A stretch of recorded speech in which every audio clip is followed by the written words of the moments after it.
Olá, eu sou a Lilian de Souza, mediadora de leitura no projeto Amores e Desamores, a Família na Literatura. Hoje estou novamente trazendo uma obra de Bartolomeu Campos de Queiroz para compartilhar a leitura com vocês. Vocês sabem que é um dos meus escritores prediletos e ele é um dos escritores que tem uma vasta obra voltada para a infância e a juventude. Ele era também educador e pensava muito sobre o direito à leitura, o direito ao acesso ao livro e à literatura a todas as pessoas. E hoje eu escolhi esse livro aqui, chamado Indês, escrito pelo Bartolomeu Campos de Queiroz e publicado pela editora Global. Nesse livro a gente vai entrar em contato com uma família que mora num sítio, numa área rural, mas que tem um filho que está para nascer, que nasce de maneira inesperada, nasce de forma antecipada e bagunça toda a organização dessa família. Porém, não atrapalha em nada o enorme amor que essa família tem, tanto os irmãos quanto o pai e a mãe e os demais parentes, por esse menino nascido de improviso, que é o Antônio. Vamos à leitura? Foi na estação das águas que Antônio chegou. Dizem que nasceu antes do tempo. Pediram galinhas gordas emprestadas aos vizinhos, secaram suas roupas no canto do fogão, jogaram seu umbigo na correnteza. Nasceu tão fraco que recebeu o batismo em casa, na correria, sem festas. Para padrinhos, escolheram um casal de amigos bem próximos, com muitas desculpas. A morte sem batismo condenaria o menino, mesmo inocente, a viver eternamente no limbo, lugar sem luz. Enrolado em mantas de franjas bordadas com muitos pontos e cores, todos desejavam ver aquele menino, fruto temporão, dormindo no canto do catre da mãe. Mas Antônio, como se ainda submerso no mundo anterior ao nosso, desconhecia as visitas. Dava poucos sinais de interesse pela vida em que já estávamos. Era um resmungo, um franzir de testas, uma espreguiçada lenta, olhos apertados com medo da dor causada pelo claro cá de fora. Entre febres e defluxos, ungüentos e cataplasmas, Antônio assim começava a estar no mundo, amado pelos irmãos, pelos amigos da família e pelos parentes mais distantes. Também pudera, quem não ia gostar de um menino nascido de improviso, sem respeitar calendário? Trabalho desde sempre Antônio dava. Era preciso atravessar longas distâncias para buscar o leite forte das cabras em retiros, protegê-lo contra as correntes de ar e sereno, banhá-lo em água morna de malva, sem esquecer os chás de funcho, poejo, erva doce, macela. E se resmungava com mais frequência, vinha Dona Luzia com um raminho de arruda benzê-lo, hora de vento virado, hora de quebranto ou mal olhado. E todos os santos protetores das crianças eram chamados em seu auxílio. Santa Teresinha do Menino Jesus, São Tarcísio, São Domingos Sávio. E as rezas se prolongavam em tridos, novenas, trezenas em companhia dos vizinhos. Antônio não era feio nem bonito. Falavam que era a cara do pai, quando mais jovem. Outros viam o nariz da mãe, mais o queixo do avô. Outros diziam que parecia um anjo, benza a Deus, só faltando as asas.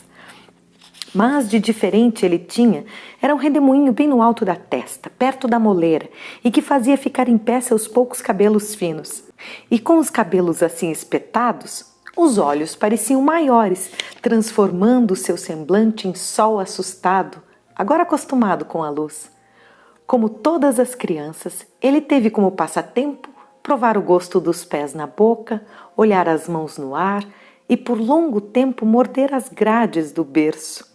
Para que não chorasse, a mãe enrolava lasquinhas de rapadura em retalho de pano alvejado. Ele chupava aquela trouxinha com cara de quem estava adoçando a vida.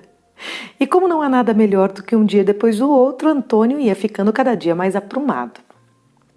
Era uma casa feita de adobe, cheia de portas e janelas que se abriam para um grande curral com sombra e os verdes de vários tons. Caiada em branco, ela acolhia o vento, o sol, a lua, a família.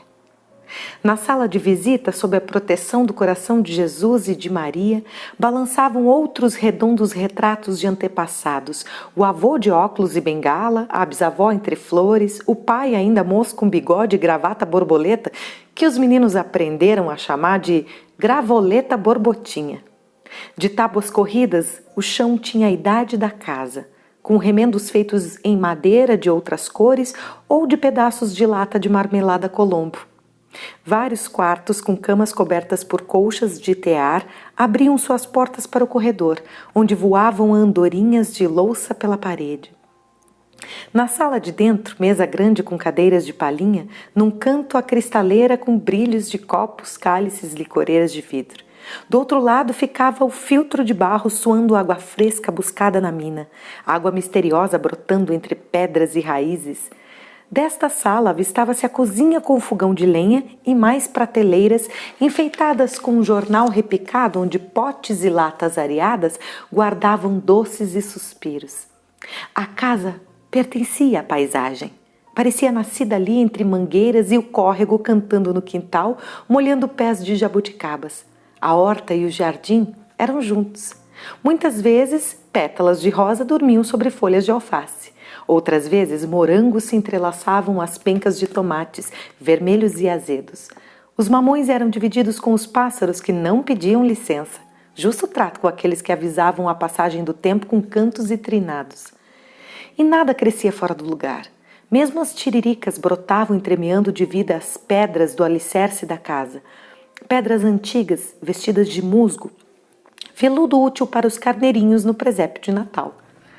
As roupas estendidas no varal indicavam a diferença dos ventos e escreviam cores no campo verde que se espichava até tocar o céu.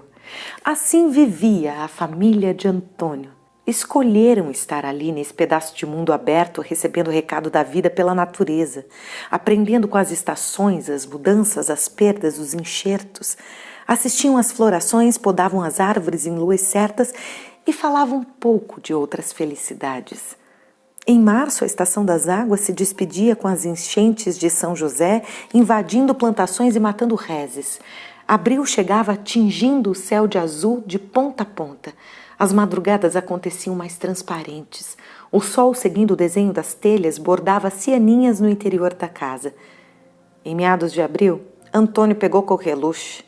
A tosse foi aumentando, o menino perdia o fôlego, engasgava, chegava a ficar roxo. Logo agora, lamentava a mãe, que ele ganhou um pouco mais de peso, vem mais este sofrimento. Se a doença preocupava os pais, não menos os irmãos que já imaginavam Antônio nas brincadeiras. Como dever, a mãe se levantava bem cedo, quando o sol já ameaçava sair. Com Antônio nos braços, ela passeava entre o cheiro que exalava do curral, remédio recomendado para curar tosse comprida. Os irmãos acompanhavam aquele passeio, tentavam ensinar o irmão a respirar com bastante força, aquele aroma da roça acordando.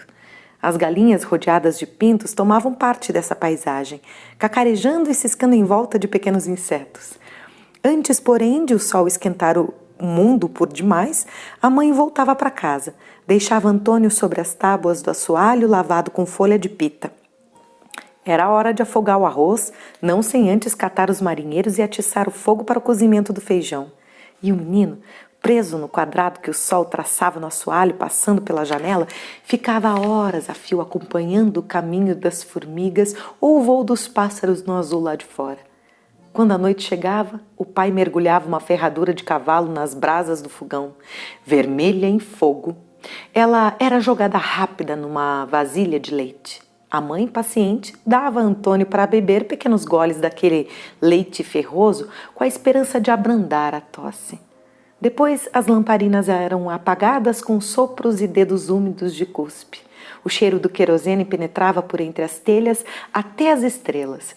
O único barulho passava a ser o da palha dos colchões. Cada um por si procurava melhor se acomodar para acolher os sonhos. E o silêncio, vestido de escuro, tomava conta do mundo. Somente algum pio de pássaro conseguia cortá-lo, mas raramente. A madrugada, ao anunciar o outro dia, chegava entre canto de galo e mugido de gado. A mãe, já na cozinha, preparava o bolo de fubá, assado em panela com tampa em brasas. O cheiro permeava toda a casa e apressava os meninos que imaginavam pedaços de queijo derretido entre as fatias. O pai, nessa hora, já havia partido pelos campos e estradas, carregando leite, carvão ou transportando a lenha. Dessa maneira, a vida ia ficando antiga, sem ninguém se dar conta. Esse é o Bartolomeu Campos de Queiroz. Dá uma saudade mesmo de uma infância que a gente não tenha vivido.